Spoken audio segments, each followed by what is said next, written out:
Hello and welcome back. So we have another date with Brian in the books. Hey, I'm Brian. I spend most of my days hanging out with my awesome daughter and thinking up new ways to grill things. If you like fishing, then we'll get along. Let's message him. Let's see, let's read his answers. On a Friday night, you are most likely to see just how slowly I can cook a piece of brisket. If you had one thing to take with you onto a desert island, what would it be? My fishing pole. What are your turn-ons? A keen understanding of steak cuts. What did you want to be when you grew up? Fireman. What's your favorite movie genre? Romantic comedies. Ooh. What's your ideal date? Deck building. But that takes 3 weeks. You told us that takes 3 weeks. How long are this guy's dates? What do you never leave home without? My portable fishing pole. I spend a lot of time thinking about how my daughter is smarter than I am. Call someone if you're thinking about them. They probably want to hear from you. Hey, Daisy and I are going fishing tomorrow. Are you in or out? Oh, I have a message from Brian. Oh no, I've been dreading this day. I accidentally boasted about my abilities as a fisherman to Brian, and now he's challenging me to another dad-off. I've been doing my fishing research online, but I'm nowhere near close to being an expert. Still though, I have to accept. I type back to Brian. Sounds great, man. Super excited to catch all of those fish. Make sure your mover is in good working order, because you're going to be all over my lawn this weekend. This is not my mover, it's my mower. Make sure your mower is in good working order, because you're going to be all over my lawn this weekend. That'll show him. Brian responds back, letting me know that tomorrow he'll pick us up at an hour I had previously forgotten existed. Man, that's gonna be a rough start. Amanda comes into the room from the kitchen, eating a cheese stick by biting it off piece by piece like some kind of monster. I didn't raise you like that. Huh? What? It's called string cheese and not Trumpy cheese for a reason, Amanda. Ugh. Did you just call me in here to criticize my controversial string cheese eating technique or what? Did you just call me in here to criticize my controversial string cheese eating technique or what? No, Amanda. We have to go fishing tomorrow. Well, you have to go fishing. I get to play with Brian's dog. How do I become a master of fishing overnight? You went fishing in the Girl Scouts, didn't you? Nope, my stint in the Scouts was brief and purely transactional. Thought I could get free cookies, but I didn't know that I had to, be outside. And the knots and stuff. But I have to beat Brian. Dad, let me tell you a story. Do you remember last summer how I applied for a job at that coffee shop across town? Give me a refresher. During the interview, they asked me if I knew how to work an espresso machine, and I really wanted the job, so I lied and said yes. On that first morning, there was a line out the door, and within half an hour, I severely burned my hand, and they told me to go home and never come back. I still have a scar from that. Of course, I remember. What does that have to do with fishing? The burn is a metaphor, Dad. I don't get it. You can lead a horse to water. What do horses have to do with fish and burns? Huh? Dad, please. I don't get your obsession with competing against Brian. You wouldn't understand. It's a dad thing. Please, try explaining it to me. Okay, Brian's just... He just thinks that he's so much better than me, and he purposefully reminds me of that whenever he can. It's like he has to one-up me. I have to beat him at his own game. Is that what you think is happening here? No, Amanda. Okay, good. I know that's what's happening. Ugh. Alright, Pops, we should both be getting some sleep. See you in the morning? Night, Panda. I brush my teeth and throw on some pajamas. I climb into bed, set my alarm, and close my eyes. Okay, sleep. I am wide awake. I can't help but think about the last time I went fishing, hoping that there's something I can glean from it to give me an edge over Brian. I was about 9 years old. My dad woke me up one morning and told me to get dressed and meet him downstairs. It was still dark out. I had no idea what was going on, but before I knew it, we were both alone and on a freezing cold lake.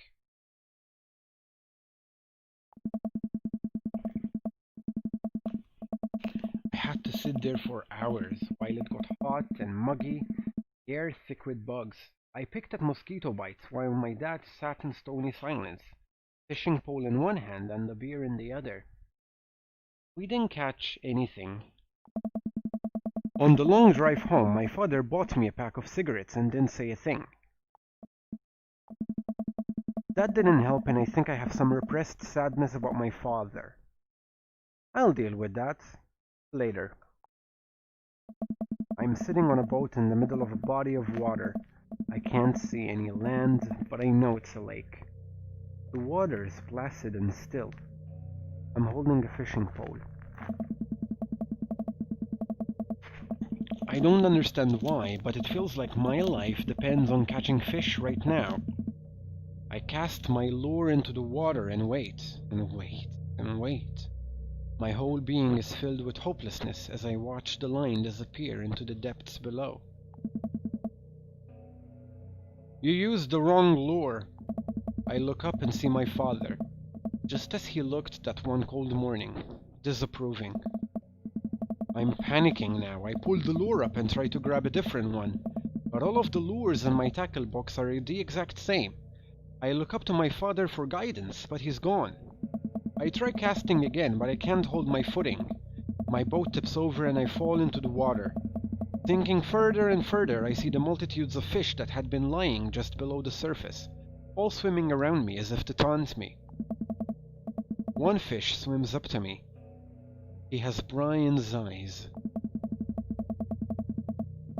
You gotta use a neutral buoyancy lure if you're trying to catch trout, buddy. I jolt awake to the sound of my alarm. It's fishing day. That would explain the weird dream. I groggily slip on clothes and get ready. I spot Amanda's door half open and see her still curled up in a mountain of blankets.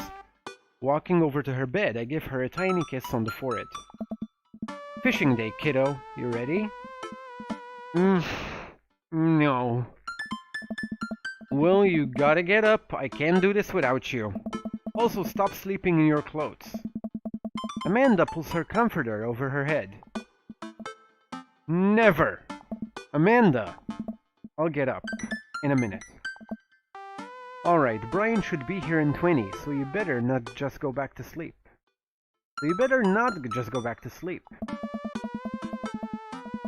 Amanda sticks her hand through the blanket to wave me away. I leave her room and make myself some coffee and another cup with lots of cream and sugar for Amanda whenever she gets up. Amanda eventually wanders in and chugs her coffee while I do word jumbles. I hear the doorbell ring. That must be Brian. Still rubbing our eyes, we walk outside to see Brian. He's decked out in fishing gear. Daisy's falling asleep next to him. Hey. Early bird gets the worm, buddy. You ready to fish? I was born ready. My eyes narrow in on Brian. It's a good day to die.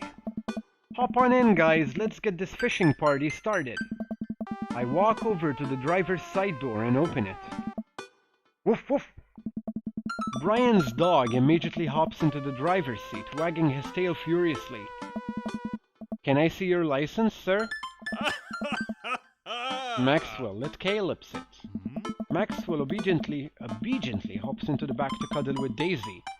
Amanda settles in next to Maxwell and Daisy and immediately falls asleep. You ready for an adventure? I'm ready for glory. I struggle to stay awake as we drive to the outskirts of town. Country music plays quietly from the radio as I watch trees pass by. So where exactly are we headed? It's about an hour north of here, little spot I've been going to since I was a kid. My dad used to take me there all the time. I don't think anybody else knows about it. I brought everything we need so that we can catch some trout, have a nice little fire, and enjoy the nature. My fishing pole is in the shop, getting it tuned up. Do you maybe have an extra one I could borrow? But of course. It's probably not as nice as it sounds like yours is, though. Right. I am digging a hole here. I stare out at the forest lining the highway. The sun is just barely over the horizon, scattering dusky pink light through the trees. For a split second, I spot a deer grazing on the other side of the road before it leaps back into the brush. After a nice, quiet drive, Brian eventually tells me to pull off the highway and onto a dirt road. The car bumps along until we reach a clearing that opens up to a magnificent lake. Well, here we are! I step out of the car and help Brian unload our gear as Maxwell runs around us, barking. Kids wake up and wander to the shore, where Daisy tries to teach Amanda how to skip rocks. Brian and I carry the tackle boxes and cooler down to the edge of the lake, where he has a canoe waiting. Ah, great, it's still in one piece. Hold on, help me out with Maxwell. I help Brian place a tiny dog-sized life vest onto Maxwell. Woof, woof! Alright, your turn. Brian hands me a lime green life vest. Save. Maybe if I fall in, you'll save me. If I fall in, I'm counting on you to rescue me. Eggplants. Suit yourself? Brian turns to Amanda and Daisy, who are still skipping rocks. You kids want to fish? Aww. I'm good with just throwing rocks into the water. Amanda hurls a rock into the pond with gusto. Yeah, take that, water. Amanda, you're supposed to be skipping them. Huh? Is that what we're doing? Daisy, don't you want to fish? I think catching fish is kind of inhumane. Yeah, it kind of is. We're gonna go explore in the woods and look at bugs and stuff. Alright, be safe, don't go too far. Brian puts the life vest around himself and we throw all of our equipment into the canoe. Maxwell happily jumps in and takes his place looking out over the front of the boat. I get into the canoe as Brian shoves off. We paddle together to get ourselves into the middle of the lake. Most freshwater fish usually feed at dusk and dawn, which is why I had to get you up so early. Yeah, I know. That's pretty common fisherman knowledge after all. Fisherman knowledge that I am knowledgeable about. Still a gambling man? You know it? Let's see who can catch more fish. You can catch more than one? Sounds easy enough to me. What's on the line? Besides all the fish I'm gonna catch, obviously. I was thinking something a little more high stakes than mowing the lawn. Custody of our children? More than that. Let's say, if I win, I get your weed whacker. The Whackmaster 2000? That's a limited edition. But if you win, you get my pole saw, the Reach and Cut 3000. Cordless version? Shit. The Reach and Cut 3000 is state of the art. My weed whacker is a prized possession, but There are those hard-to-reach branches at the back of the yard that have been begging for a pruning. You're on. You're on! We shake on it. I suddenly remember that I don't know how to fish. My foolish fatherly pride will one day be my undoing. I watch as Brian ties a lure and does some stuff I can't quite follow with his fishing pole. He casts into the lake. Oh boy, now I have to do that. I stare down at the tackle box and at the pole in my hand. Dave. Stretch before physical activity. Hearts. Not bad. Don't skip the corners. Brian, the game of fishing is all about psychological warfare. Watch this. I look out into the serene, undisturbed lake. A fish. Whoa! Fuck you. Okay, that gives me black miss.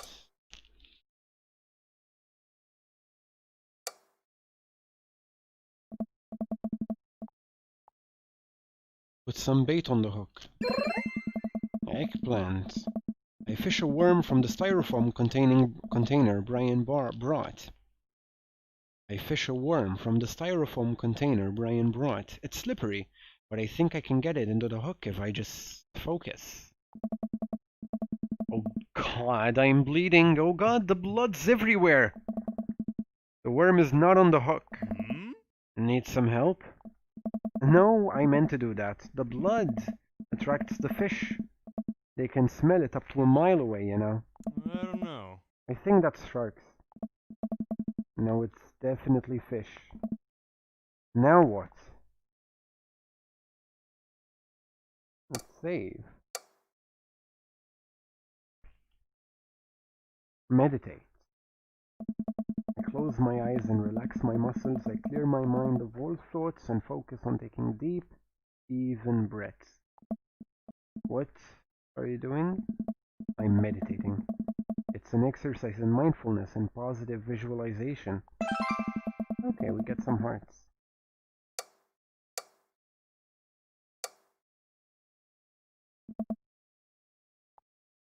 Perform fish mating. Let's tie a knot. Eggplant. I take my pole and try to tie an elaborate-looking knot to impress Brian. The classic hunter's bend. I learned that one in my youth. Yup, this one isn't coming apart anytime soon. With this knot I will cast my heavenly line upon the unsuspecting water and deliver us onto a bountiful harvest. I look over to Brian. He doesn't seem to be paying attention. Let's cast the sucker. I pull my rod back and launch the lure as hard as I can. Whoa! And the lure flies off of the line and sails far, far away, landing in the lake with a loud sploosh. And the lure flies off of the line and sails far, far away, landing in the lake with a loud sploosh. Sorry, I judged the wind speed wrong. This cold air drives the pressure down. Yeah. Go ahead and take my pole. I know it's hard switching to a new pole you're not used to. I'll fix up another lure. Brian hands me his pole with a smile, and I just sit there feeling like an idiot. Oh my god, another minigame. Fishing around here is easy. They group up. All you gotta do is line up 3 of the same species and reel them in. I need to match 3 of the same species. I can't tell them apart. Match that fish. Let's see.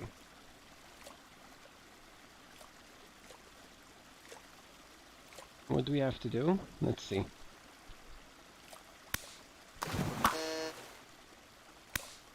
Nice catch. The Atlantic salmon, like most salmon, they swim offstream to spawn. They're among the largest salmon species.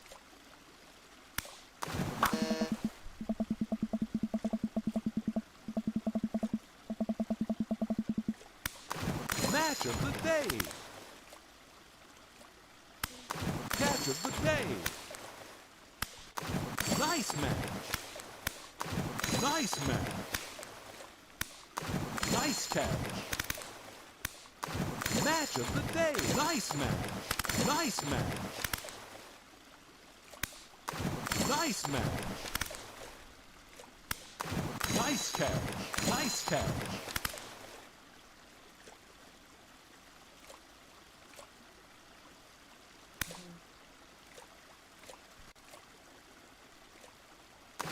Nice match.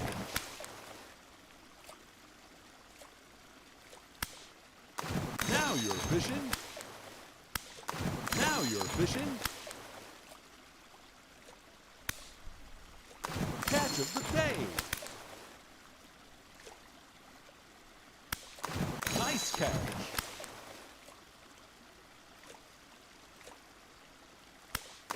Nice match. Match of the day. Nice match. Nice match. Catch of the day. Match of the day.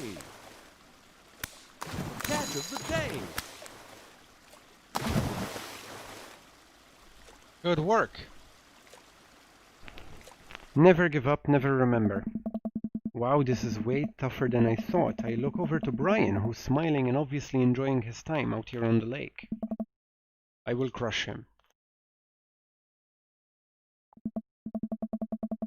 Suddenly, the fishing pole jumps in my hand. I reflexively tug upwards. I think I got something big. The tip of the pole dips down repeatedly and the line starts to run. Reel it in. I finally get the fish right up next to the boat. It's a long, beautiful rainbow trout. Brian hands me a net. It's all yours. I lean down and notice that my hands are shaking with excitement. This fish is bigger than all the ones Brian's caught. That pole saw is mine. The entire canoe tips over with me. I find myself sinking into the lake. I should have taken the life vest. All of a sudden, I'm embraced under the water and pulled into Brian's arms. I'm finally dragged upwards, sputtering water. All of our gear floats onto the surface. Maxwell doggy paddles around us in circles, having a great time. I don't know about that. You alright? Does that count as one? Oh! Well, seeing as all of our fish are now swimming safely back in the lake, I guess so. Brian laughs. Let's get you to shore. Brian and I flip the canoe back over and fill it with our now soaking wet gear. We row back to shore with Maxwell in tow. Once we get to the beach, Maxwell darts off into the woods. Brian takes off his shirt. Dots of lake water glisten in the sun across his strong back. Man, all that general contracting must have built that guy like an ox. I hope he doesn't notice me staring. I'm gonna get a fire going so we can dry off. Wanna hand me yours? Yes, okay. I reluctantly take off my own shirt and toss it to Brian. I suddenly wish I had done more sit-ups in my life. Or any sit-ups at all. Really. Another thing you've bested me in, stupid sexy Brian. You might as well fry that shirt up. Seems like it's the only lunch we'll have. The day's young, we can fish from the shore. Once Brian gets the fire going, I sit and try to dry off my pants. Brian sets a couple of lures out by the water's edge. We're probably gonna have to put the kibosh on the competition for now. Until another day. My stomach growls. Growls. You hungry? Oh, I'm fine. Brian reaches into his cargo shorts and pulls out a few granola bars. I have a small child. I am flushed with snacks. Brian joins me by the fire and I accept the cargo short granola.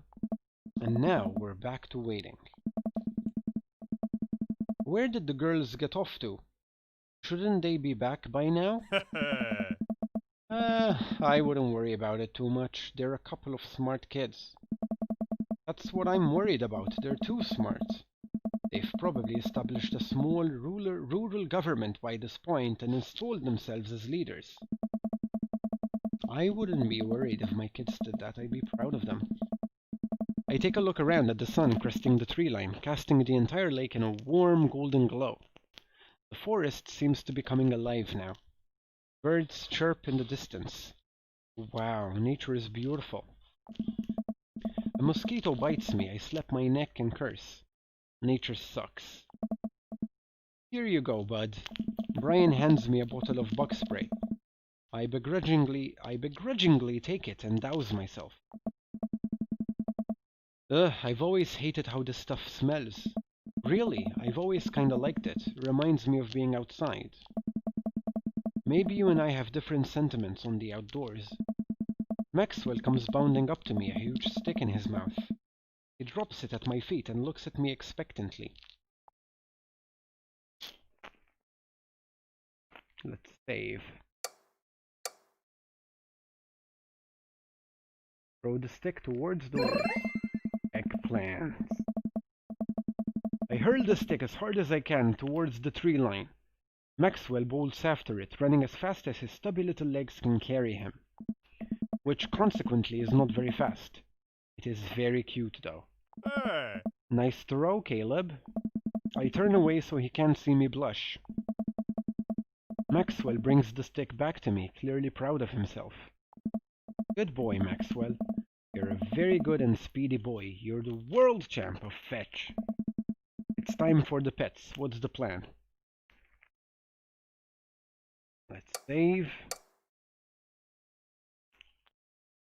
What pats never fail? Eggplants. I give Maxwell a few good pats on his backside. While I'm playing with Maxwell, fish begin routinely pulling on Brian's lines. I watch Brian effortlessly fillet the fish, squeezing a bit of lemon on them and frying them up in a cast iron pan. Before we know it, we have a feast fit for a couple of shirtless dudes. Amanda and Daisy emerge from the woods, looking totally unscathed. Whoa, Dadbutt Patrol, I'm gonna have to issue you both a citation and demand you both put your shirts on. There are children present.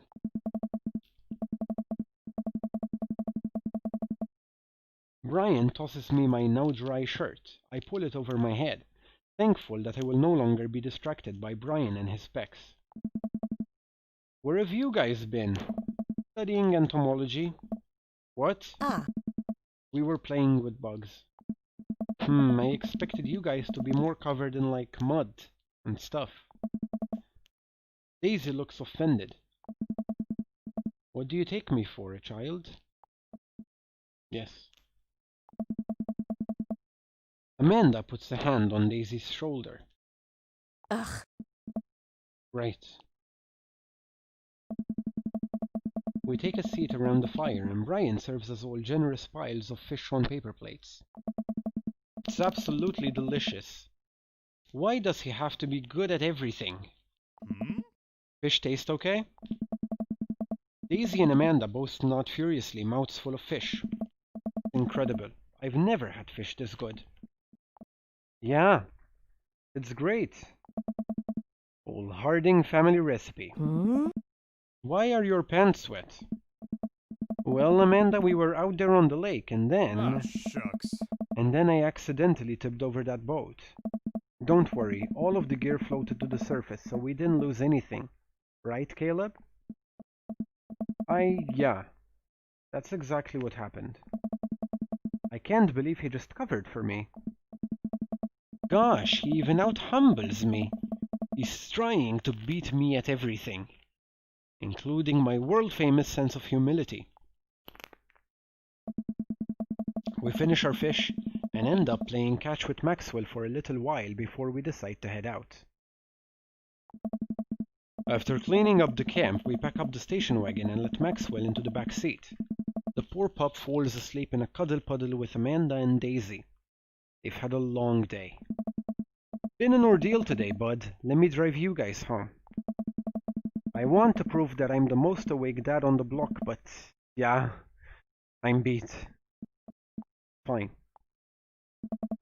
As we drive away, I take one last look at the lake. He's appearing behind us and smile.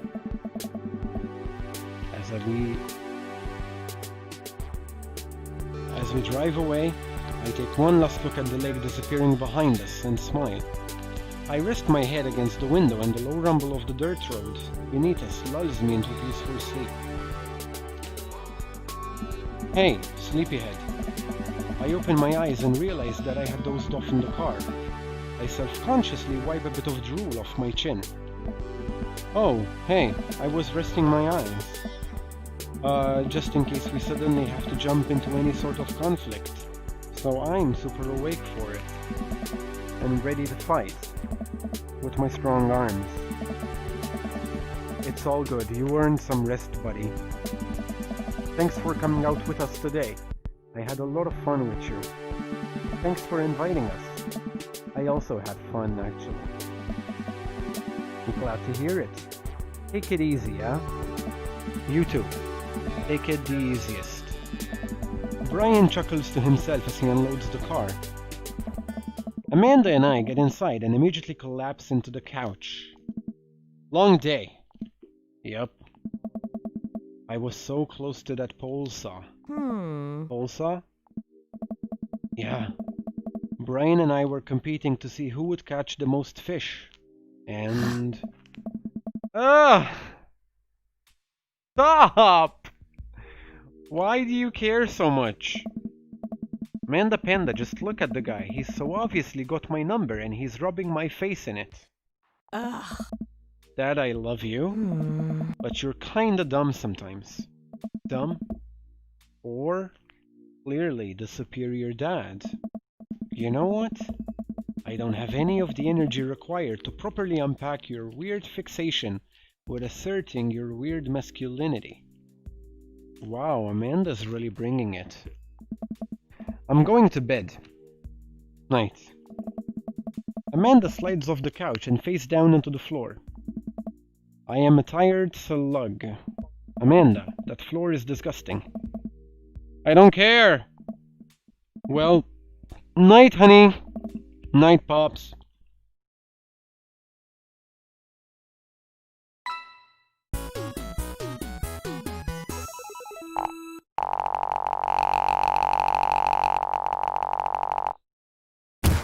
You sure know how to make a dad blush. Ooh. Welcome. You've got dads.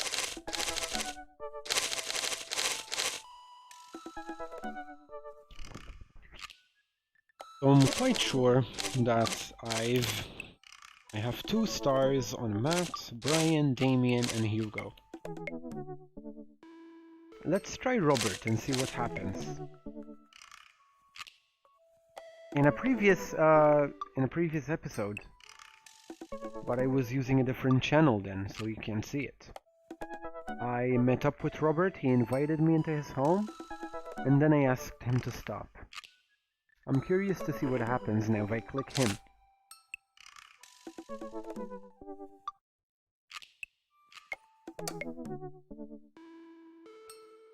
It's rude to ask people about their mysterious hand tattoos.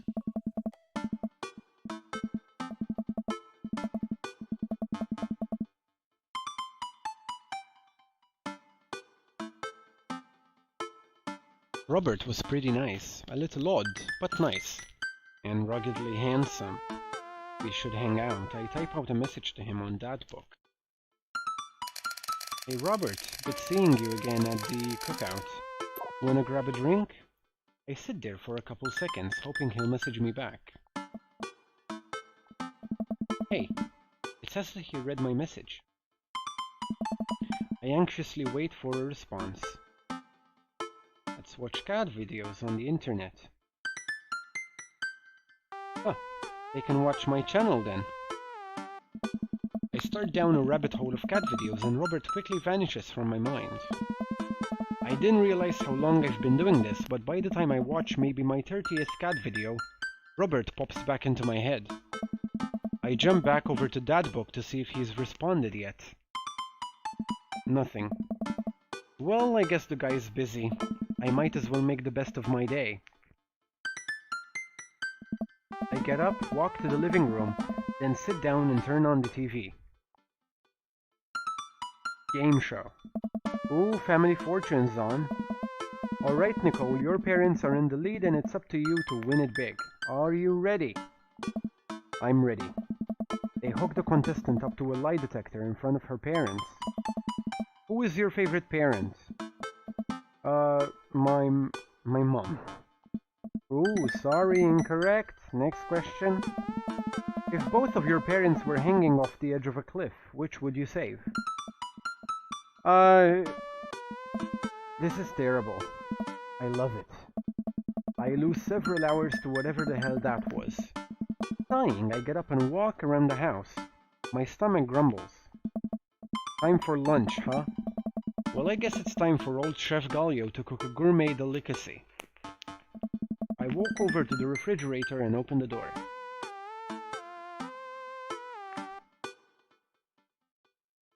Microwave some eggs.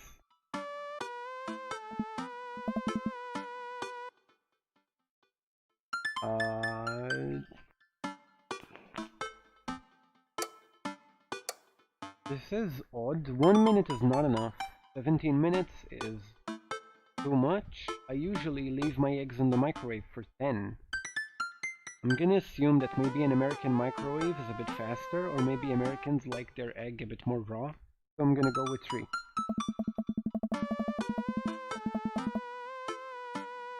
Okay, those eggs taste like I got them out of a vending machine for a quarter. Rubber bouncy ball. Okay, let's try another one then. Maybe they like their eggs like really hard. 17 minutes. Yeah. 8 minutes into cooking the eggs, a thick bloom of black smoke begins to emit from the microwave. For some reason, the eggs start to spark and catch on fire. I pull the block on the microwave and try to fan out the egg fire. Yeah, no.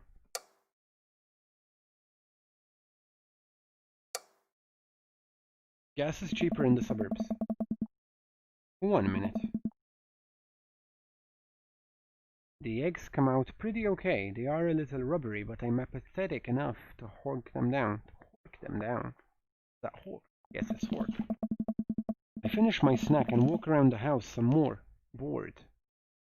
When's Amanda coming home? Oh, I just remembered something. When we were packing up the old house, we found an old basketball hoop that would hang off of a door. It would really bring the living room together. I wonder where I put that. I spend a couple minutes poking around the new place until I find it. After installing it above one of the doors in the living room, I'm ready to dunk. Come on and slam. I take a leap from the free throw line and rocket that sucker down the net. The crowd goes wild. And welcome to the jam. I pull up from the three-point line, breaking ankles and singing a fadeaway. And I forgot the rest of the words to the song. No look behind the back hook shot. Everyone's on their feet. Something Space Jam. I manage to just barely defeat myself at horse before Amanda comes home. Then we cook dinner together. We're proud of ourselves for not even coming close to burning down the house. Afterward, Amanda and I dig into a carton of ice cream over an episode of Chopped Toddler Tournament. What you have in front of you is a molecularly deconstructed sweet potato with a brown sugar demi-glaze with creme fraiche, of course. This is literally a jar of baby food. The toddler immediately bursts into tears. Are we bad people for watching this? Yes. Just then my computer dings. Huh? What is that? Oh, you probably just got a message. Amanda and I walk over to the computer and check that book. It's a message from Robert. You up? What you doing? What does that mean? What you doing? What am I doing? You're just chilling. I'm just chilling. I type back, just chilling. Amanda deletes the G and hits send. It'll make you look cooler. A couple moments pass by. Another message pops up. Wanna grab a drink? That means he wants to hang out. I know what that means, Amanda. But it's kinda late. Come on, Pops, live a little. I am living. With ice cream and traumatized toddlers. Well, it's your life, but I think you'd have a lot of fun tonight. You are trying to get to know the neighbors better, aren't you? Ah, fine. I type back a message to Robert asking him for details, and he tells me to meet him at Jim and Kim's. Well, don't wait up for me. I never do. I throw on a nice jacket and run out the door. It's only a short walk to Jim and Kim's, and it's a beautiful night.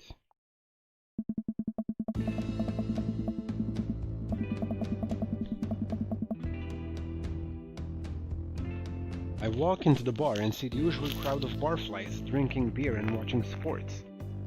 I spot Robert at the back of the bar and wave hi as I walk over. Hey man, how's it going? Hey buddy. Hey. Ahoy there, Skipper. Robert and Mary are here. Uh-oh. I brought Mary along. Figured we needed a drinking buddy. Oh man, I was excited to get to know Robert a little better. Now I have to deal with this weird married lady making passes at me. Ugh. Don't look so scared, kiddo. We're just having a drink. Yeah, speaking of which, I think it's time for the first round. What are you having? Ah. Whiskey straight up. That after my own heart, huh? Robert orders 3 shots of whiskey and passes them between us. Well, this wasn't how I expected my night to be going. Ah. Here's to bad decisions and relaxed moral values, fellas. What have I gotten myself into? We all knock back the shots. I almost choke on the whiskey as it burns down my throat. Holy hell, that was a kick. I look over at Robert and Mary, who seem like old pros at this. Robert grabs his jacket and throws it on. Let's get marching. What? Huh. The night's young, Chief. Come on, we're bar hopping. Oh, alright. We leave the bar and start walking down the street. I still don't know this area of town very well, so I just follow Robert. So where are we headed? I wish I were drinking. It's an Irish pub. A good pun is the whiskey to my heart. Come on. Puns are the lowest form of humor, Caleb. Try harder. Ouch. Am I gonna be the butt of the joke all night? Jesus, Mary, put your fangs away for a second. We walk into Irish I Were Drinking. The bar is pretty much the same as Jim and Kim's, except for the old-timey Irish memorabilia on the wall.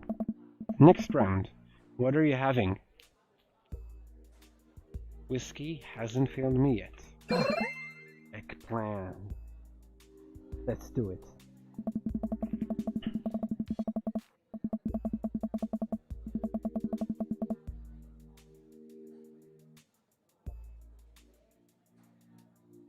Robert orders 3 more glasses of whiskey and we post up in a garish green booth. Mary slides in and slides up next to Robert, which makes me breathe a sigh of relief. Let's sip this one, why don't we? Hmm. Suit yourself. Mary immediately downs her shot in one gulp and burps loudly. Ah. That'll put hair on your chest. You are truly the paragon of grace and beauty. Ah. Mary grabs my drink and sips on it. Ah. Hey, Ah. Caleb, be a dear and get us another round, will ya? Hmm. Will ya? Caleb, Be a dear and get us another round, will ya? I don't know how to process this evening at all. I get up and order another round of drinks from the bartender. As I head back, I see Mary and Robert having a lively conversation. Robert roars with laughter. I don't think I've ever seen the guy. I take a seat across the booth from them and pass out the drinks. Hey. So Edith Skid snuck some pod brownies onto the table at the Lost Bake Sale, right? And I spot that little hemp-sweatshirt gremlin in the act. So I go up to Edith with the baggie and I'm about to tell her, when all of a sudden she just freaks out on me. You're ruining the bake sales, she says. I should have been PTA president. Your roots are bad. And blah, blah, blah. What'd you do? I told her to have a brownie and that everything was going to be fine. They both erupt in laughter. I politely follow along with the story. She ate 3. More laughter. Okay, that was actually pretty funny. She Hmm. called the cops and told them that the time had stopped. Hey. Ugh. Mary looks directly at me. Do you smoke weed? What? Huh? You know, the devil's lettuce? I Hey. have two big fat blunts in my purse right now. Wanna blaze?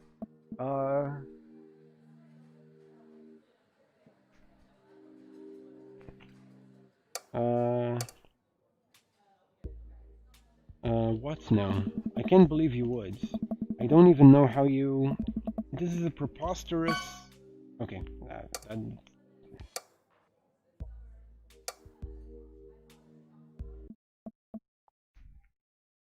You with the feds? Hearts, weed is legal in Massachusetts. Then I am a super law-abiding citizen. Robert giggles helplessly. Ah. I'm just kidding, cowboy. Lay off the kid, Mary. He might not be used to your brand of humor. Ah. On Hey. fine. Hey. We sit around and sip our drink. After a little bit of time, I begin to warm up to Mary. Her jokes become much funnier and much less scary. But it seems like she's not going anywhere anytime soon. I just wanted some alone time with Robert. I wonder if I can get her to leave somehow.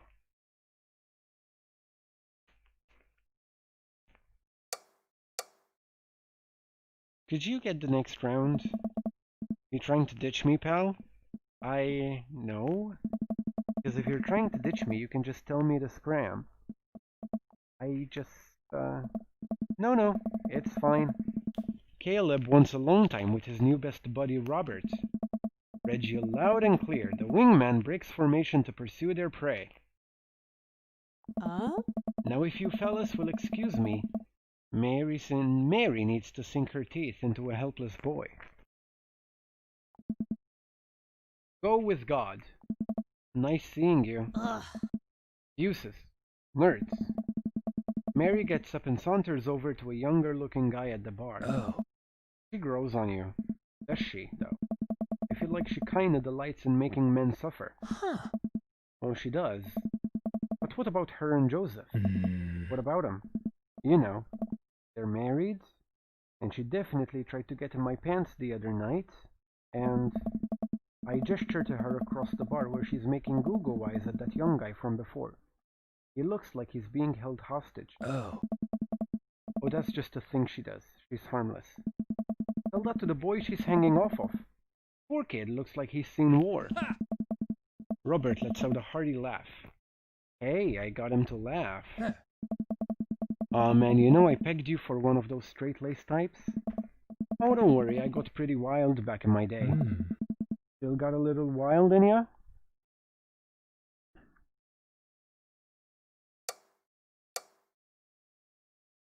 Let's see. I have a child I need to care for. Oh, Black Mist. Oh, well, that's a shame. Huh. That's a shame.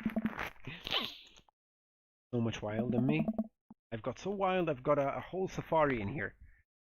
Really wild all the time. Uh-huh. What an idiot. Change. You know it? Eggplant. Robert orders a couple more rounds of shots. I gulp. What am I getting myself into? Think you can go shot for shot? There's only one way to look cool here. I grab the shot closest to me and down it. Robert looks impressed. He takes his shot and knocks it back. That's one. So, what do we even talk about? He's so cool. And he probably hates small talk. So how are things? Hey. I hate small talk. Okay. Hmm. Too many people, and this isn't necessarily you, but too many people think that they have to fill in the dead air with noise. Personally, I think they're afraid of the silence. Or they're afraid of what the other person is gonna think of the silence. Too true, Robert. Too true. Hey. If you want some unsolicited advice, just learn to be comfortable with silence. Nothing wrong with two people sitting in silence and drinking whiskey. Oh, alright. Oh. Robert and I sit in silence and drink whiskey. Take in the rest of the bar. Patrons laughing, playing darts, spilling beer, Mary giving the hard sell to that young man, the young man pretending he got a phone call from one of his friends. Huh, maybe silence is nice sometimes. So, you ever kill a man? I choke on my drink. Excuse me? Hmm? You know, watch the life drain from someone's eyes? It's not just their life, you know, it's their hopes and dreams draining away, every memory and experience they've ever had. Gone. No. Great. Me neither. Robert knocks back his shot and motions for me to do the same. I reciprocate. Mm-hmm. I'm just messing with you. Relax. They laugh nervously. Huh. Or am I? I laugh nervously. Again. We sip more whiskey and people watch some more. We sip more whiskey and people watch some more.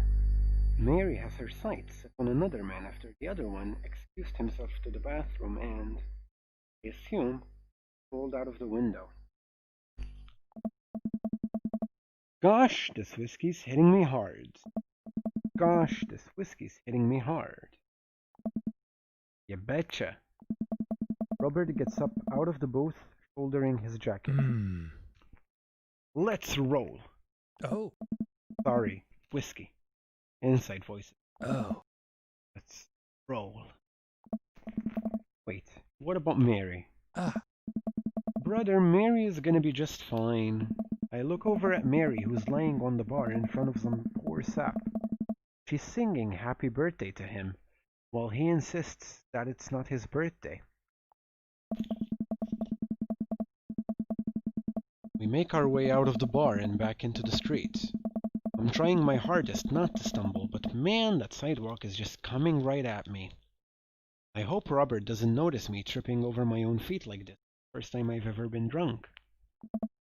Where to? Mhm. You'll see. I follow Robert through street lamp spotlights until we eventually arrive at a rundown strip mall. There's a beauty salon, a sex shop, a computer repair store that looks like it's been closed for 10 years. And finally, a liquor store. Hey. Wait here. I'll be right back. After a minute, Robert returns with 2 wine bottles in brown paper bags. He hands one to me. Cheers.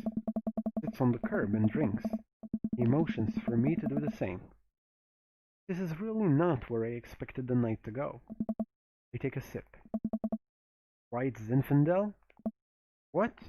Nothing. I just wasn't expecting... It is delicious, fruity and refreshing. Don't judge me. I start to say something, think of his lecture about valuing silence earlier and stop. I sip on my wine and watch cars drive by. Huh.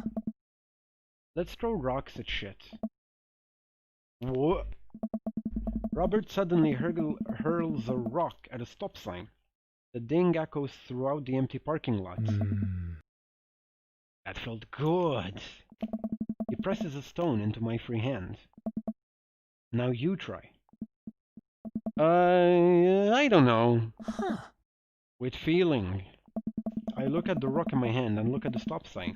Back at the rock. Back at the stop sign. I know what has to be done. I'm sorry. I'm sorry. I don't know who or what I was apologizing to. I don't know who or what I was apologizing to. It was more of a universal apology. I'm so sorry. Eggplant. I hurl the rock at the sign. It sails over the stop sign, right into the window of a parked car, leaving a crack. Huh? Dude, run! I leap up and dart into the nearest alley, wine in hand. I can hear Robert's footsteps behind me. After I'm sure I'm far enough away from the cracked window that I am no longer culpable for this heinous crime, I stop to catch my breath. Maybe we strike rock throwing from the to-do list. Agreed. Suddenly my stomach growls. Oh man, I am starving. Ah. Let's get pizza. I can't argue with that. Where's good around here? Actually, I don't even care if it's good. It just needs to be edible and in my mouth in the next 5 minutes. Mm-hmm. I know just the place. I follow Robert through a maze of alleys and side streets until we eventually end up in the front of a tiny hole-in-the-wall pizza joint. The bright red neon sign reads, Pete's Pizza Pizza. Ta-da! I can see a few exhausting-looking workers behind the counter, tossing dough and pulling piping hot pizzas right out of stone ovens. My stomach rumbles again. We go up to the counter and get ready to order. Can I get 2 slices of Hawaiian pizza? Oh wait, Caleb, you're cold with pineapple on your pizza, right? Of course. We wait a minute for our pizza to come out of the oven. I'm practically drooling at the smell. The cashier hands us each a giant slice on a paper plate so saturated with grease that I'm worried it will fall apart. We take our pizzas outside and wander through the alleyways as we eat. I take a bite. It's absolutely delicious. Pineapple is truly the best pizza topping. Mm-hmm. You said it. Man, I feel way better now. Mm-hmm. You and me both. We hear noise coming out of a slightly ajar door in the alleyway. Robert looks at me excitedly. Mm-hmm. Got any more of that wild in ya?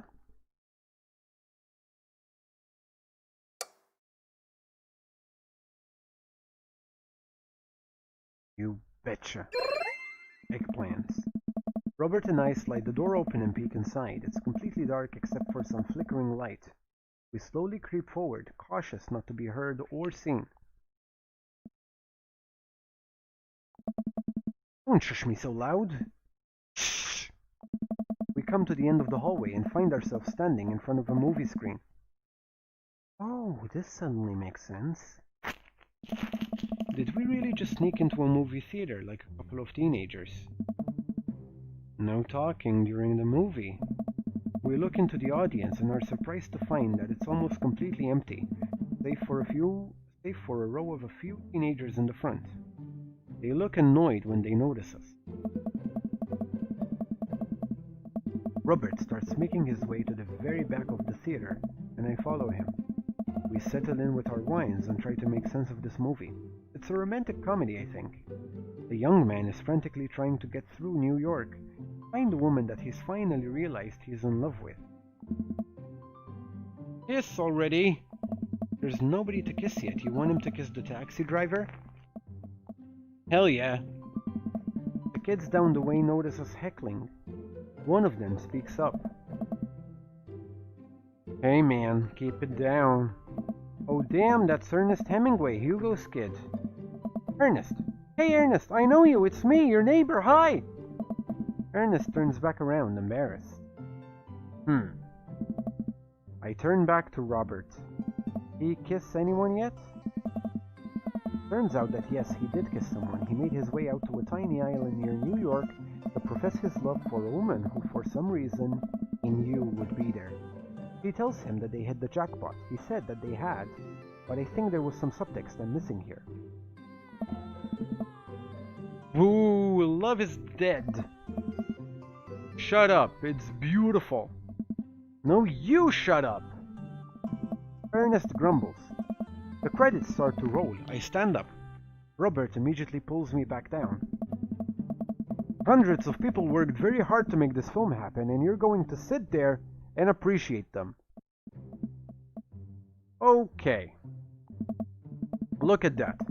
Elizabeth Shelton. She worked really hard. I bet she did lots of good wardrobe design. Thank you, Elizabeth Shelton, for this beautiful film-going experience. And Peter Anders, catering. Fed a bunch of people so that they could have the energy to do their jobs. What a guy!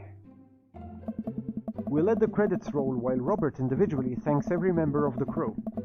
Once it's finally over and he makes sure no animals were harmed in the making of this film, we leave the movie theater. We stumble onto the theater parking lot, polishing off the rest of our wine. Hey assholes. Out of nowhere, a rock flies through the air and hits me on the knee. My knee, what the hell? Ernest and his friends stand in the alleyway, blocking our exit. Oh, what do you guys want? Why'd you go ahead and throw a rock at my knee? This is my good knee. My orthopedist is gonna be pissed. Ernest tosses another rock up and down in his hands. What's wrong with this kid? You ruined my theater-going experience. Now you have to pay. Oh, well, I don't have any cash on me right now, and like, movies got really expensive. Ernest hucks another rock at my other knee. I'm able to jump out of the way, but I didn't properly stretch before physical activity, and I'm probably gonna feel super sore in the morning. Oh. We ruined it for you? That movie was pretty crappy in the first place. Hey, you take that back.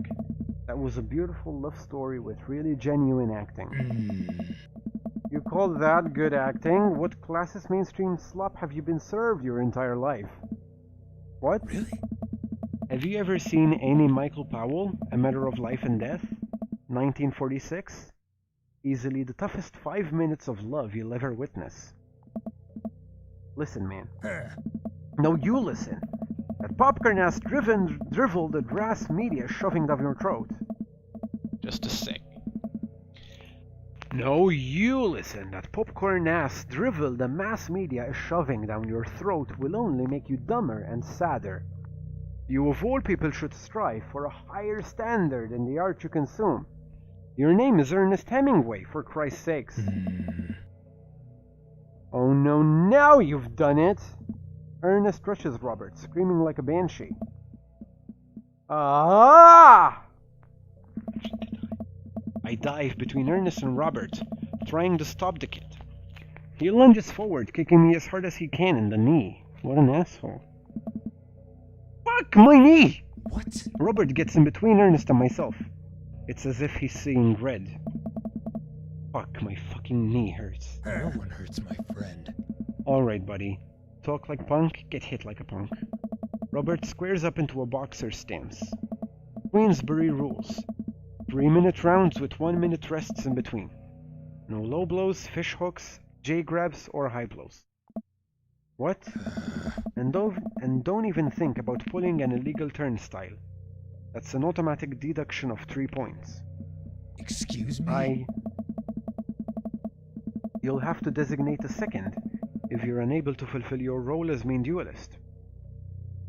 One of your friends over there looks like he has enough youthful vivacity to handle it. Hey man, I don't want to get dragged into this. That movie sucked. It's too late. You two are bloodbound. If he dies, You die. How dare you? Sorry, I don't make the rules. Talk to Queensbury. We're just gonna go. Ernest and his friends wearily back away. Robert calls after them. The Queensbury Association will hear about this. Oh. And consume better content.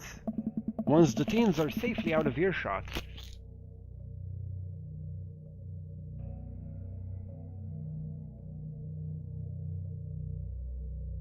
So once the teens are safely out of earshot, Robert turns to me. Were you about to actually fight that kid? Are you kidding me? I would never hit a child. That would be despicable. Oh. You throw the rules at them, though. They always bolt. Nobody wants a Queensbury-sanctioned throwdown. Huh. But full disclosure, I made half of that up. Wow. Oh. See? You don't even have to know the rules, you just make them up. Come on, let's get out of here. Yeah. Robert and I cool down a bit as we walk back to the neighborhood. I'm so sorry, I get Really into the art of filmmaking when I drink. It's okay, I think it's cool how much you like movies. To be honest, I don't know a lot about them myself.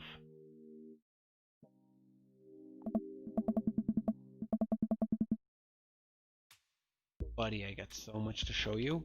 You ever see any Sam Fuller? I haven't. Yeah. Fuller is cash. Thanks for defending my honor. It's a little strange when you say it that way, but sure. Why not? Robert throws an arm around my shoulder, and we drunkenly belt out tunes all the way back. We finally get to his doorstep. Oh boy. This was an interesting night. I liked it. A smile forms on his cheeks. A rare sight. Let's hang again soon, yeah? Yeah. I linger there for a second, swaying drunkenly in the night breeze. I linger there for a second, swaying drunkenly in the night breeze. Robert claps me on the shoulder. Night, bud. Robert heads back inside and I stumble my way back home.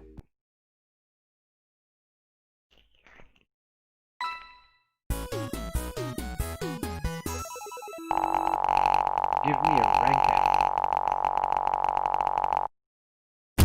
I'm lost in your oceanic eyes.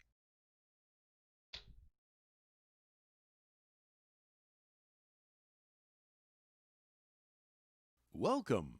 You've got dads. And it's time for a break. See you again when I see you. For our next dates.